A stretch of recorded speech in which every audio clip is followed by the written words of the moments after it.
여러분 반갑습니다. 제 목소리 들리시죠? 네. 자, 저희 오늘 중요한 세미나 또 우리의 미래를 생각하면서 여러분에게 도움이 될 만한 세미나를 준비했습니다. 주제는 우리가 코로나 시대를 맞이하면서 지금 되어지는 상황을 볼 때 앞으로 포스트 코로나 시대는 어떻게 교회 교육을 준비해야 할지 고민하고 생각하고 또 구체적인 준비를 해야 되는 시기가 아닐까 생각합니다.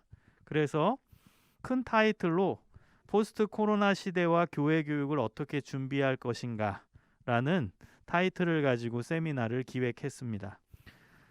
세미나 시간 테이블을 간단히 말씀드리면요.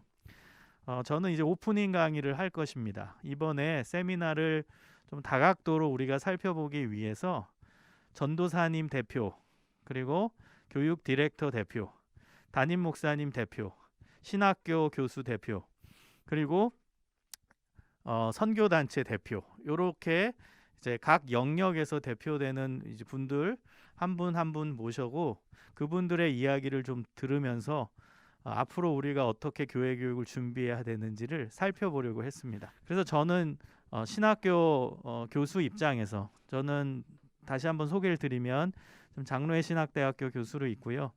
또 오늘 세미나를 주최하는 기독교 교육 리더십 연구소 대표로 있습니다. 그래서 저는 신학교 교수 입장에서 포스트 코로나 시대에 교회 교육이 어떻게 진행될 것인지 좀 큰 그림을 그리는 그런 강의를 간단하게 하도록 하겠습니다. 자, PPT를 간단하게 올려드리도록 하겠습니다. PPT 보여주세요. 네, 지금 PPT 화면이 이제 공유된 거 아주 잘 나와요. 네, 감사합니다. 제 화면에는 안 나와서 안 되는 줄 알았습니다. 바로 그럼 시작을 하도록 하겠습니다. 저는 오프닝 강의로서 길지 않게 할 거고요. 세부적인 이제 디테일한 내용들은 다음 이제 강사분들께서 말씀해 주실 것이기 때문에 저는 큰 방향, 큰 그림 이 부분에 대해서 좀 말씀을 드리도록 하겠습니다. 여러분 요즘에 이제 포스트 코로나 혹은 코로나 시대 강의하시는 분들 다 얘기하는 게 바로 지금 화면에 나오고 있는 온라인 교육입니다. 온라인이라는 요 단어는 교육학에서 또 우리 기독교 교육학에서도 많이 회자되고 이야기하고 있는 단어입니다. 여러분 올이 이제 영어로 올이잖아요. 올. 그리고 올 안에는 온라인 플러스 이제 오프라인. 온라인 시대잖아요, 지금은. 그래서 지금 줌으로 하고 유튜브로 하고 이게 다 온라인입니다. 오프라인은 현장에서 만나는 것이죠. 그래서 과거에 우리가 코로나 오기 전에는 이제 오프라인으로 교육을 했죠. 교회에 나와서 아이들 만나고 아이들과 같이 예배드리고 그리고 아이들과 공과하고 또 아이들과 함께 교제도 나누고 수련회도 하고 봉사활동도 가고 그게 이제 오프라인, 코로나 이전의 우리의 교육의 모습이었습니다. 코로나 이전에는 온라인 교육은 거의 없었죠.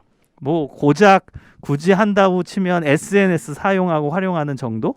카카오톡으로 아이들과 교제하고 또 페이스북으로 들어가고 인스타그램 하는 거 이 정도죠.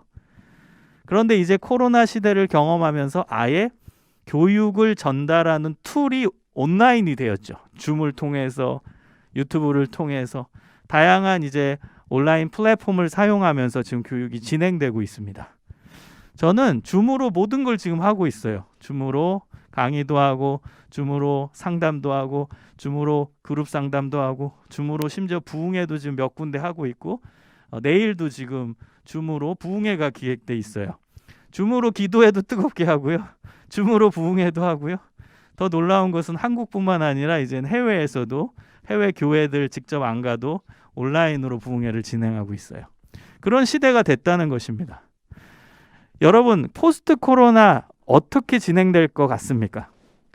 저는 포스트 코로나 때는 우리의 교육의 방향이 온라인 플러스 오프라인 다 가져가게 될 거예요. 분명히. 예를 들어서 이제는 코로나가 완전히 잡혔다고 가정해 봅시다. 코로나가 끝났어요.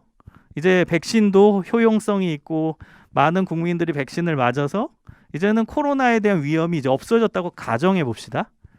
그러면 지금까지 우리가 축적돼 왔던 온라인에 대한 노하우를 다 버려서야 되겠습니까? 그렇지 않겠죠. 얼마나 많은 노력을 해서 우리가 온라인 교육을 했고 줌에 대한 노하우를 갖게 됐고 그다음 줌으로 뭐 구역 예배 활동, 유튜브로 예배 전송하는 거, 그다음 편집, 영상 편집, 영상 촬영 이런 노하우가 교회에 엄청 많이 지금 축적이 되어 있거든요. 그것을 코로나 끝났다고 완전히 놓아버릴 수는 없습니다. 너무 아깝잖아요. 게다가 지금 시대적 키워드가 코로나랑 또 하나는 4차 산업혁명이잖아요. 4차 산업혁명 시대를 논하면서 온라인을 빼놓을 수가 없는 거죠. 그렇기 때문에 코로나가 끝나도 온라인은 계속 사용돼야 되고 계속 중요해질 겁니다. 우리가 그냥 선택이 아니라 이것은 필수 불가결한 사회의 모습일 거예요. 그럼 교회도 그 모습을 따라가겠죠. 사회에서는 이미 재택근무가 일상화될 테고 그다음 온라인으로 하고 있는 모든 사회 시스템이 될 터인데 교회가 우린 코로나 끝났다고 이제 온라인은 이제 접자 그렇게 되어지지는 않을 겁니다. 자, 그렇다면 온라인과 오프라인이 어떻게 균형을 맞출 것인가가 이제 포스트 코로나의 중요한 화두가 될 겁니다. 저는 온라인, ALL 영어로 온라인의 이 단어의 의미를 저는 이렇게 제 나름대로 해석합니다. 이제는 모든 것을 다 동원해서 교육해야 된다. 모든 걸 다 동원해서 교육을 하는 시대입니다.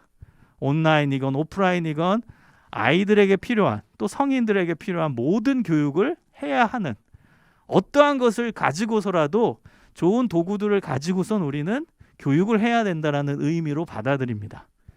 자, 그래서 이제는 균형을 잡는 준비도 필요합니다. 온라인 그리고 오프라인 어떻게 균형을 잡을 것인가.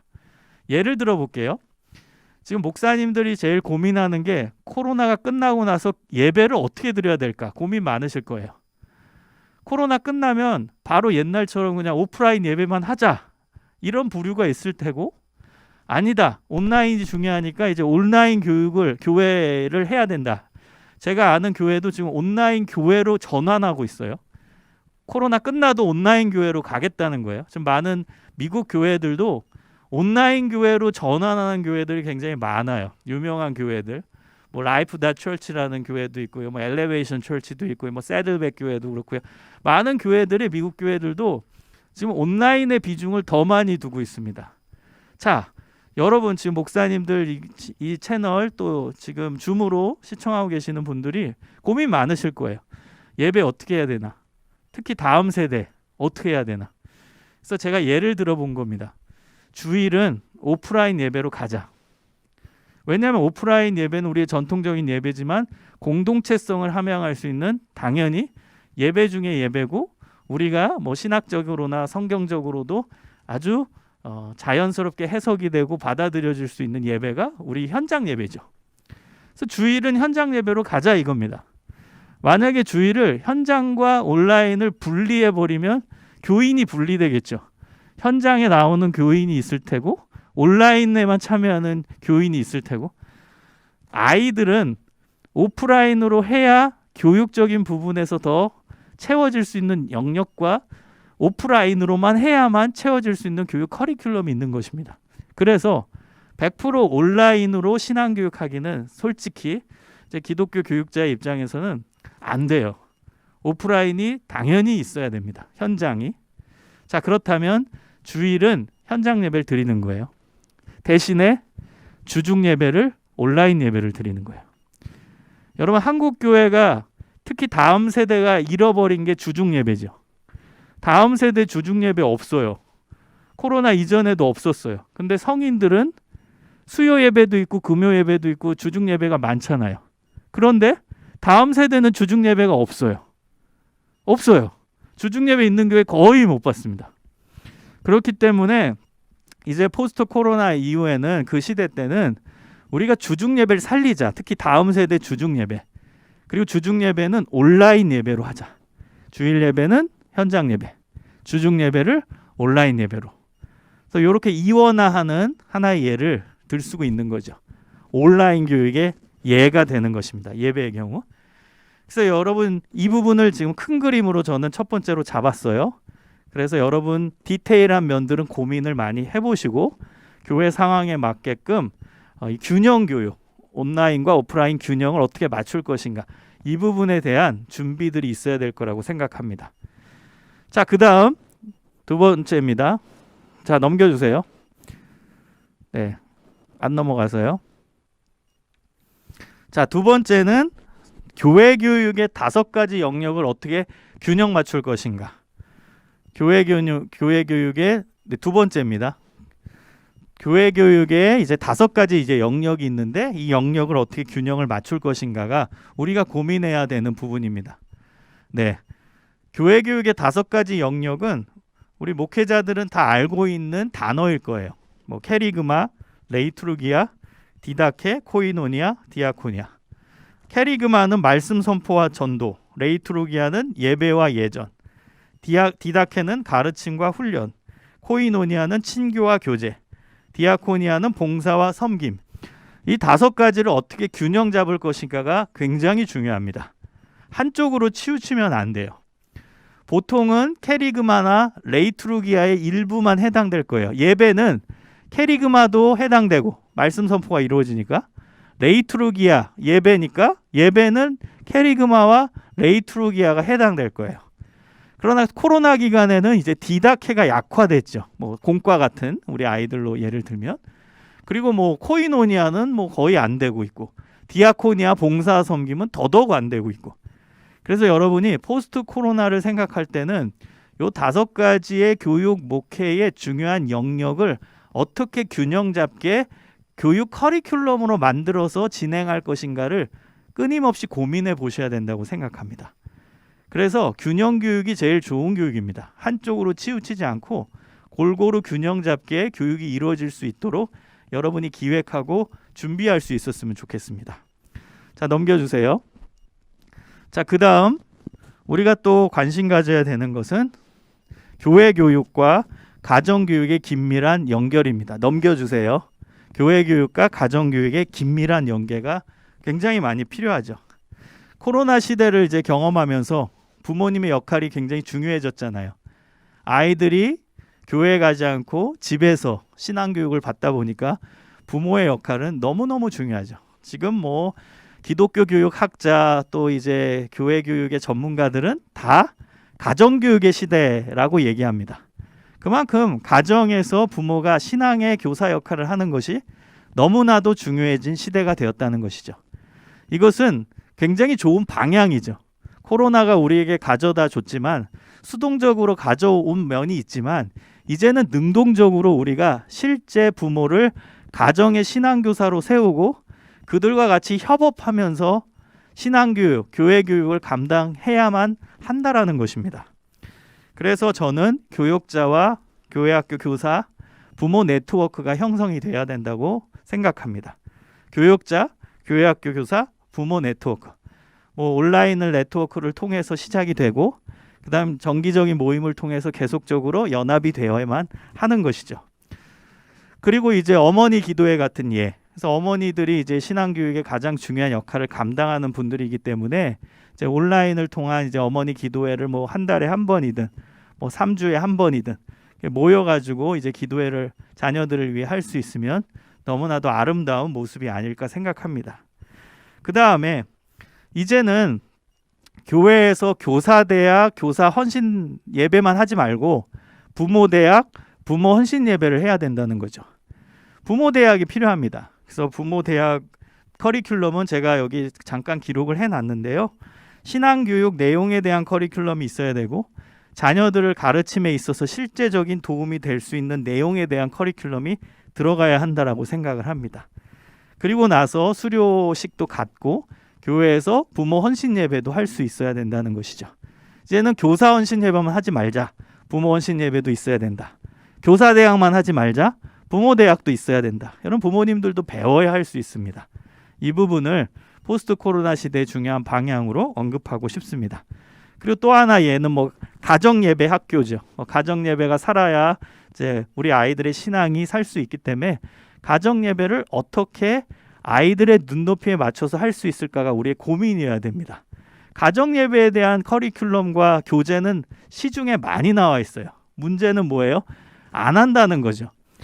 안 하는 이유에 여러 가지 원인이 있겠지만 저는 많은 부분을 여기서 찾아요.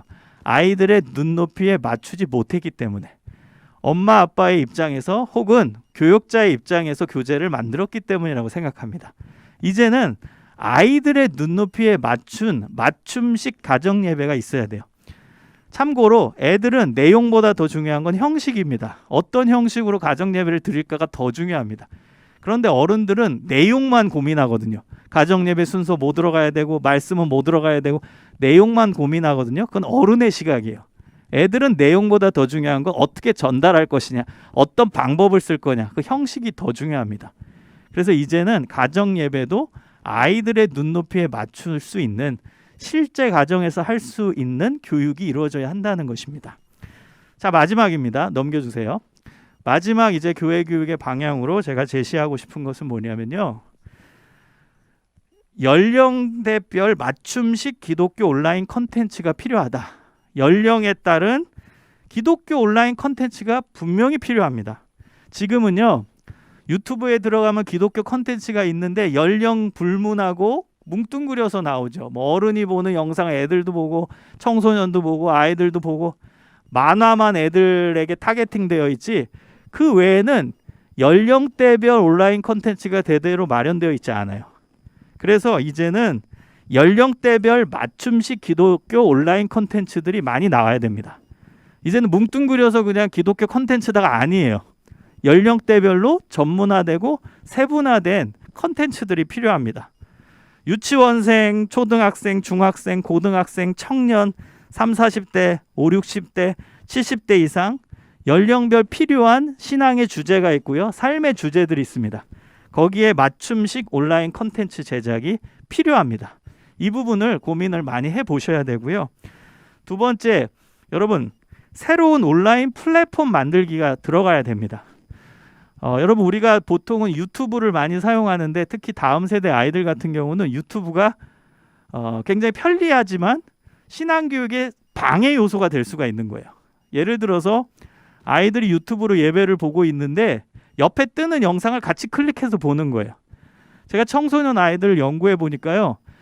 전도사님이 이제 예배 영상 링크를 보내주면 그거를 한 번에 쭉 보던 애들이 그렇게 많지가 않습니다. 이게 현실이에요. 보다가 중간에 옆에서 재밌는 게 뜨면 그거 클릭하고 그거 보다가 아, 나 전도사님 설교 듣고 있었지? 그거 다시 돌아와요. 그리고 아이고 설교 왜 이렇게 재미없냐? 저 옆에 뜨는 링크 뜨는 영상 딴 거 봐야겠다고 또 봐요. 그래서 여러분 유튜브라는 온라인 플랫폼은 구별된 기독교 신앙 관점에서 봤을 땐 구별된 플랫폼이 아니죠. 세상 플랫폼이죠. 그래서 이제는 구별된 필드가 필요하다. 온라인 필드. 구별된 온라인 플랫폼이 필요하다. 이게 제가 주장하고 있는 내용입니다. 이제는 기독 컨텐츠만 올릴 수 있는 기독 아이들이 이제 놀 수 있는 놀이터, 온라인 놀이터가 필요하다는 거예요. 그래서 저는 이제는 온라인 플랫폼을 만들 때가 왔다는 거예요. 기독 온라인 플랫폼을. 그래서 기독 재단 그리고 방송국 우리 같은 뭐 번개탄 TV 그다음에 여러 이제 참여 교회들 그다음 연구소 또 신학 교수님들의 역할은 자문해 주는 거. 이 컨텐츠가 건강하다라고 자문해 주는. 그래서 그 연합 기구가 필요합니다. 그래서 거기서 새로운 온라인 플랫폼들을 만들고 좋은 이제 온라인 연령대별 기독 콘텐츠들이 올라올 수 있도록 같이 협업하고 같이 고민하고 같이 도움을 주고받고 해야 된다고 생각합니다. 새로운 이제 온라인 플랫폼의 시대가 열려야 돼요. 기독 콘텐츠만 제대로 그렇다고 우리가 뭐 폐쇄적으로 우리 것만 기독교 콘텐츠만 이게 아니라 영향력을 세상에 줄 수도 있어야 되죠. 좋은 기독교적인 마인드와 철학을 가지고 만들어내는 콘텐츠도 필요하고 그리고 신앙교육을 위한 직접적인 신앙교육 컨텐츠도 필요하고 어쨌든 기독교적인 마인드, 기독교 자체의 내용을 담은 온라인 컨텐츠들이 담겨질 수 있는 그릇을 만드는 새로운 온라인 플랫폼을 개발할 필요가 있다는 것입니다. 이 부분에 대해서 우리가 계속 고민하고 만들어 나아갈 수 있어야 된다고 생각을 합니다. 자, 저는 이렇게 이제 큰 그림을 잡고 이제 여러분 생각할 수 있게끔 이제 도움을 드리고자 했고요. 여러분이 강의를 이제 뒤에 이제 디테일한 내용들은 다음 강사분들께서 다 말씀해 주실 거예요. 그 부분들을 여러분 같이 고민하면서 생각하면서 우리가 포스트 코로나 시대를 잘 준비할 수 있었으면 좋겠습니다. 여러분, 첫 번째 오프닝 강의였는데 잘 들어주셔서 감사를 드립니다. 감사합니다.